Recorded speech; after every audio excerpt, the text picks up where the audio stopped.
सार बचन राधा स्वामी वार्तिक दूसरा भाग वचन 71। जिनको सद्गुरु नादि मिले हैं उन्होंने अनहद शब्द सुना है और किसी को ये मार्ग हासिल नहीं है।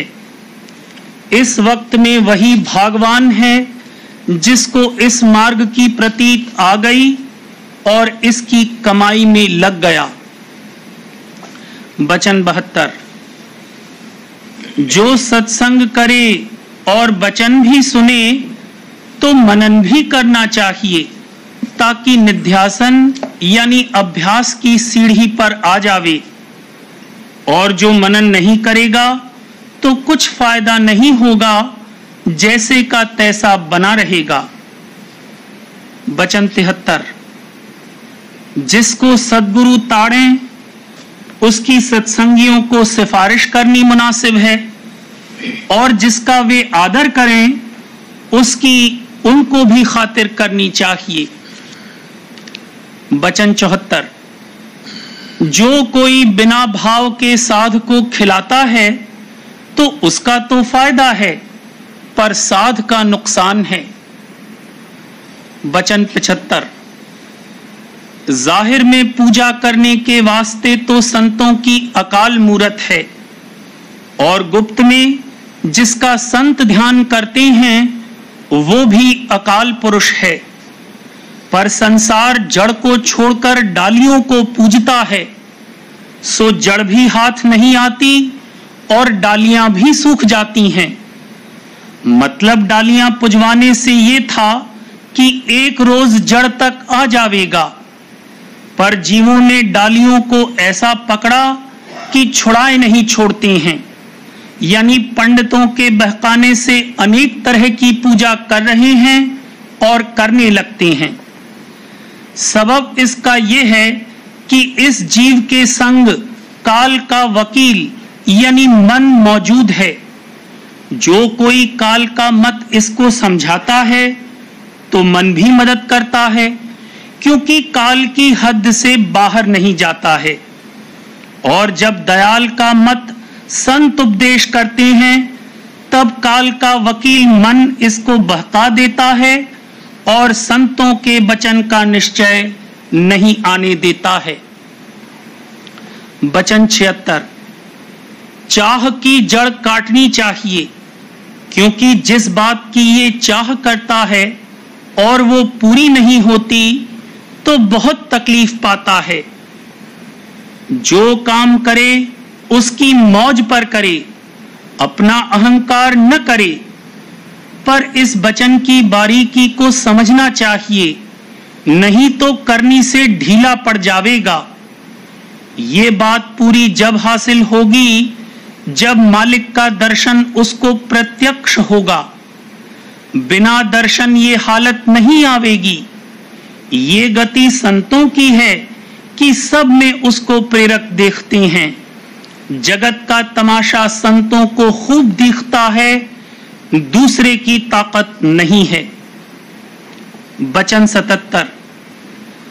जिन लोगों को गुरु नानक या किसी और संत की टेक है और उनका वचन मानते हैं, उनको गुरु और संत के घर का जानकर उन्हीं से सद्गुरु ये कहते हैं कि गुरु नानक या और संत को अपना पिता समझो और उनका वचन मानो।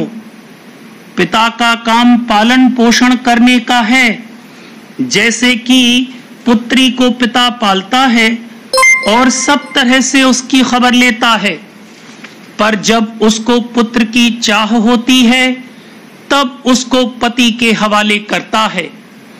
पिता के घर में पुत्र नहीं हो सकता है। इसी तरह से गुरु नानक और संत कहते हैं कि सद्गुरु खोजो जो प्राप्ति सचखंड और सत्य नाम की चाहते हो। ये कहीं नहीं कहा कि ग्रंथ और पोथी की टेक बांधो तो तुमको सचखंड मिलेगा। इस जन्म में तो संतों के घर के और उनके टेकी कहलाए, और जो उनका वचन न माना यानी सद्गुरु वक्त का खोज न किया तो 84 में जाओगे। इतना समझाना संतों के घर के जीवों को है, और जो पंडितों के किंकर हुए वो संतों के घर के न रहे, उनसे कुछ कहना नहीं चाहिए, वे माने चाहे न माने।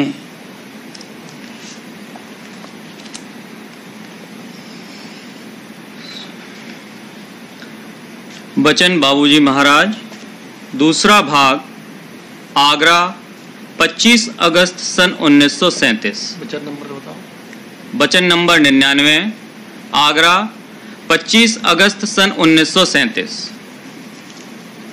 इंसान को इस रचना के दुख तकलीफ देखकर बड़ी हैरत होती है और मालिक के बारे में तरह तरह के ख्याल उठते हैं। अगर रचना का भेद ठीक समझ में आ जावे तो मालूम पड़ेगा कि रचना और उसके दुख तकलीफ और आदतें मालिक की ऐन रहमत हैं। इंसान को ये देखकर हैरत होती है कि इस रचना का कर्ता कैसा है, जहां इंसान के पीछे हजार तरह के झगड़े बखेड़े लगे रहते हैं। दुख तकलीफ, मरी बीमारी, अकाल, बैर विरोध, कलह कलेश, त्रिय ताप में इंसान हमेशा मुब्तला रहता है। जाहिरा बेगुनाह है, मगर इस तरह के जुल्म और सितम उन पर हो रहे हैं कि हजारों और लाखों काटे और मारे जा रहे हैं और कोई उनका पुरसा हाल नहीं है। ये सब दुख तकलीफ और जुल्म व सितम की हालत देखकर इंसान को हैरत होती है और रचना के भेद व मतलब से नावाकिफ होने की वजह से ख्याल करता है कि इन चीजों को मालिक ने रचना में क्यों कर रवा रखा है। जब रचना का भेद और मतलब अच्छी तरह से समझ में आवेगा, तब बजाय ऐसा ख्याल करने के मालिक का गुणानुवाद गाएगा और कहेगा कि जो कुछ हो रहा है यही मुनासिब है और इसी में सबका फायदा मुतसव्वर है। जो सत्संगी हैं, परमार्थी हैं और जिन्होंने सब छोड़ छाड़ कर अपने को परमार्थ के लिए अर्पण कर दिया है, उन लोगों को भी कभी कभी यह ख्याल होता है कि हमने तो झगड़े बखेड़ों को निपटा दिया, फिर यह क्या बात है कि कभी दुख आता है और कभी लड़ाई और झगड़े पैदा होते हैं। लड़ने भिड़ने वाले हमेशा द्वार पर खड़े ही रहते हैं। गो सत्संग में पड़े हैं, मगर हमेशा ऐसे तरद्दुदात लगे ही रहते हैं जिनकी वजह से सत्संग का रस और सुख नहीं मिलता। यह लोग ख्याल करते हैं कि हमें तो किसी से कुछ मतलब नहीं, फिर यह नई नई उपाधियां क्यों हमारे पीछे पैदा होती रहती हैं और यह सब बातें मालिक ने क्यों रवा रखी है। वैसे तो राधा स्वामी दयाल ने अति करके फरमाया है कि कसर वैसे तो राधा स्वामी दयाल ने अति करके फरमाया है कि कसर सब मन की है अपने, संग में दुख नहीं सुपने। बेशक संग में सुख ही सुख है, दुख नहीं है। अगर दुख तकलीफ मालूम होती है तो मन की कसर है। मन की कसर कहने से मतलब यह है कि तन और मन के अंग बाकी हैं जिनमें से सूरत बरामद करनी है। तन और मन सूरत पर गिलाफ रूप हैं। जब गिलाफ हटाया जाएगा दुख तकलीफ होगी और गिलाफ तो हटाया ही जाएगा। जो कुछ दुख तकलीफ हो रही है वह तन और मन की होती है। यह कहना सूरत का नहीं है, सूरत बरामद होने में यानी सूरत के शब्द में लगने में सूरत को बहुत सुख और रस मिलता है जिसका यहां अनुमान नहीं किया जा सकता। चैतन्य शक्ति के जो कि गिलाफों में दबी हुई है निकलने में बड़ा हर्ष प्राप्त होगा। जब पूर्ण अंग में सूरत बरामद होकर दयाल देश में पहुंचेगी, उस वक्त जो सुख रस और आनंद मिलेगा उसको प्राप्त करके सूरत कहेगी कि भूल गई दुख सब सुख लेत। इस रचना में यहां आकर जो थोड़ा सा दुख मालूम होता है वह स्वप्नवत हो जाएगा, यानी जिस तरह से कि स्वप्न देखने के बाद जब जागृत अवस्था में आता है तो कैसा ही भयानक स्वप्न क्यों ना देखा हो, उसका कुछ असर नहीं रहता। उसी प्रकार सूरत के पूर्ण अंग में शब्द में समाने पर इस रचना में जो जो हालतें गुजरी हैं उनका कुछ भी असर और ख्याल नहीं रहेगा। यहां तो चूंकि फिर तन और मन के घाट पर उतर आता है, इसलिए स्वप्न का थोड़ा सा ख्याल रहता भी है, मगर सूरत जब तन और मन से न्यारी हो जाएगी तब इतना भी असर बाकी नहीं रहेगा, और जो सुख व आनंद प्राप्त होगा उसके मुकाबले में यहाँ का दुख सुख कुछ है ही नहीं। वह अनुभव रूप है, यहाँ उसका कुछ अनुमान और बयान नहीं हो सकता। सुरत भी अनुभव रूप है और शब्द भी अनुभव रूप है। सुरत शब्द में बाहमी कशिश है। उस वक्त ऐसा मालूम होगा कि त्रैकाल्य रचना नहीं हुई, यानी हम कभी दुख सुख की रचना में गए ही नहीं थे। जोगेश्वर ज्ञानियों ने भी कहा है कि त्रैकाल्य रचना नहीं हुई। कहने का मुद्दा यह है कि मालिक ने रचना दुख देने को नहीं की है। मालिक ने सूरत को दुख सुख की रचना में इस मतलब से भेजा है कि वह मालिक के रस और आनंद में शरीक हो। सूरत बेहोश थी और वहां के सुख और आनंद में आनंदित नहीं हो सकती थी। बेहोशी के आलम से होश में लाने के लिए रचना की गई है। सूरत चैतन्य बेहोशी में नहीं पड़ी रह सकती है।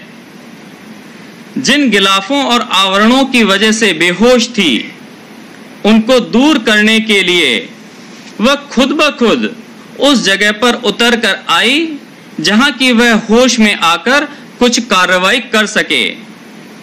उसके अंदर अपने निज देश में लौट कर जाने की गुप्त शक्ति मौजूद है और वही इसमें वहां पहुंचने के लिए व्याकुलता पैदा करती है। अगर व्याकुलता और विकलता ना पैदा हो तो तरक्की बंद हो जाएगी, कभी शांति नहीं आने पाती।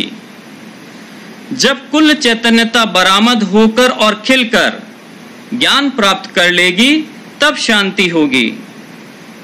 जब तक कोई अंग चैतन्यता का या ज्ञान का दबा हुआ पड़ा है तब तक कभी शांति नहीं होगी। काल और माया लाख उपाय कर लें, अंदर में जो गुप्त शक्ति रखी है वह जरूर अपना इजहार करेगी और व्याकुलता पैदा करके यहां से ले जाने का बंदोबस्त करेगी। काल और माया सूरत को नहीं खा सकते, तन और मन को खाकर आहार लेते हैं। यह कायदा है कि हमजात चीज को ही खाया जा सकता है। सूरत काल की हमजात नहीं है, इसलिए काल सूरत को नहीं खा सकता। सूरत मालिक की हमजात है, इसीलिए फरमाया है कि राधा स्वामी खा गए सबको अभी। राधा स्वामी सब सूरतों को खा जाएंगे। जात की जात पर कशिश होती है। सब सूरतें राधा स्वामी दयाल के प्रेम आकर्षण में हैं और आकर्षित होकर उनके चरणों में पहुंचेंगी और पूर्ण सुख और आनंद प्राप्त होगा।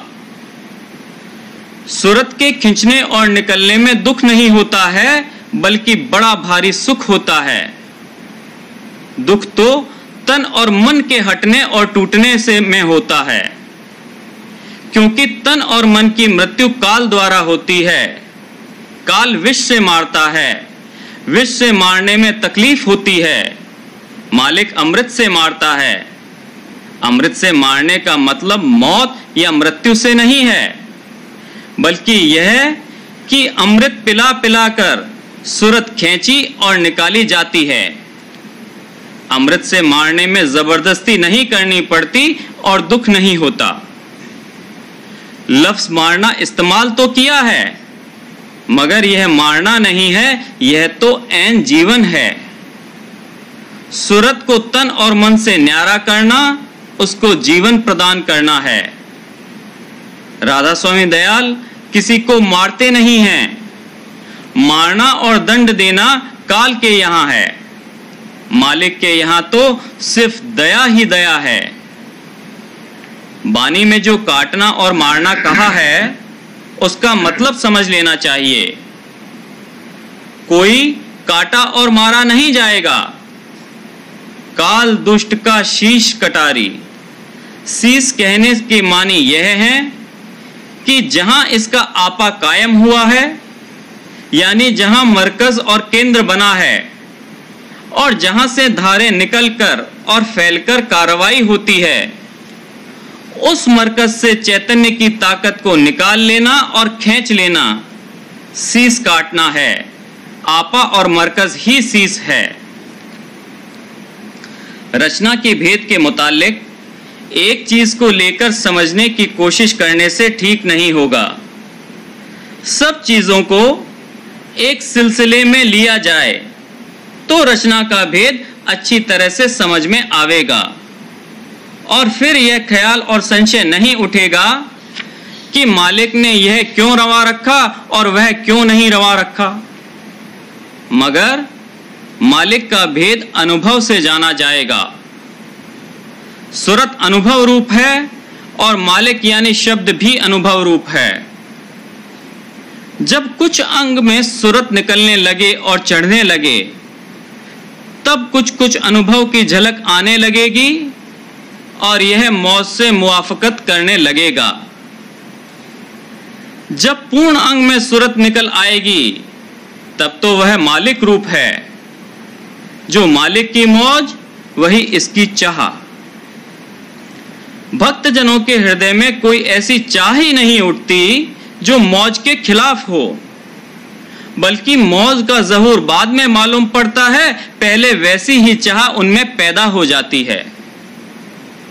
जब सब भेद बयान किया जाएगा तो मालूम होगा कि कुल रचना के मुकाबले में इस त्रिलोकी की कुछ भी गिनती और हैसियत नहीं है, और दुख तो थोड़ा सा यहाँ है, और वह भी इसके हक में जरूरी और ऐन फायदेमंद है। जब यह समझ में आवेगा, तब मालिक का गुणानुवाद गाएगा और मौज से मुआफकत करेगा। बार बार करूं बेनती राधा स्वामी आगे, दया करो दाता मेरे चित चरणन लागे। जन्म जन्म रही भूल में नहीं पाया भेदा, काल करम के जाल में रही भोगत केदा। जगत जीव भर मत फिरे नित चारों खानी, यानी जोगी पिल रहे सब मन की घानी। भाग जगा मेरा आदि कामिल सतगुरु आई, राधा स्वामी धाम का मोहि भेद जनाई। ऊंच से ऊंचा देश है वह अधर ठिकानी, ना संत पावे नहीं सुरत शब्द निशानी। राधा स्वामी नाम की महिमा सुनाई, है अनुराग जगाए के घर पहुँचूं भाई। साध संग कर सार रस मैंने पिया घाई में लगा गुरु चरण में मन शांति न आई तड़प उठे वे कल रहूं कस पिया घर जाई दर्शन रस नित नित लहूं गही मन तिरताई सूरत चढ़े आकाश में करे शब्द विलासा धाम निरखत चले पावे निज घर बासा यह आशा मेरे मन बसे रहे चित उदासा विनय सुनो कृपा करो दीजे चरण निवासा बिन कोई समर्थ नहीं जैसे मांगो नाना प्रेम धार बरखा करो खोलो अमृत खाना दीन दयाल दया करो मेरे समर्थ स्वामी शुक्र करो गावत रहूं नित राधा स्वामी दीन दयाल दया करो मेरे समर्थ स्वामी शुक्र करूं गावत रहूं नित राधा स्वामी शुक्र करो गावत रहूं नित राधा स्वामी बार बार करूं विनती राधा स्वामी आगे दया करो दाता मेरे चित चरण लागे दया करो दाता मेरे चित चरण लागे। राधा स्वामी।